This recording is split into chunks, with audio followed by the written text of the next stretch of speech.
এখন আমাদের মাংস ম্যারিনেট হচ্ছে।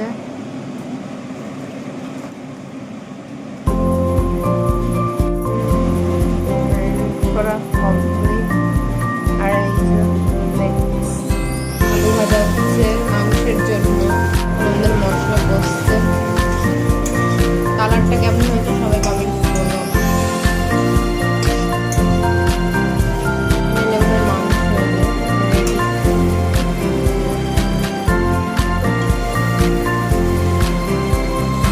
বাড়িতে হয়েছে পোলাও, মানে হচ্ছে এখন কালারটা এরকম।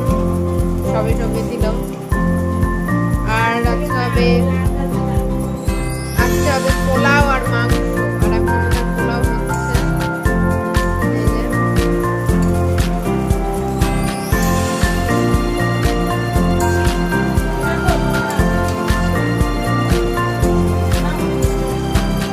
আর এই যে আমাদের মাংস, আলু আর টমেটো কাটা হচ্ছে। আর এই যে স্যালাডের জন্য শসা কেটেছি আর পেঁয়াজটা কাটবো একটু পরে। তো চলো তোমাদের দেখাচ্ছি। পোলাও রেডি, ঝুরঝুরে গরম গরম ধোয়া ওঠা পোলাও। Salad ready. ফাইনালি আমাদের চিকেন কষা আর পোলাও স্যালাড সব রেডি। এটা আমার আর এই যে বাবার।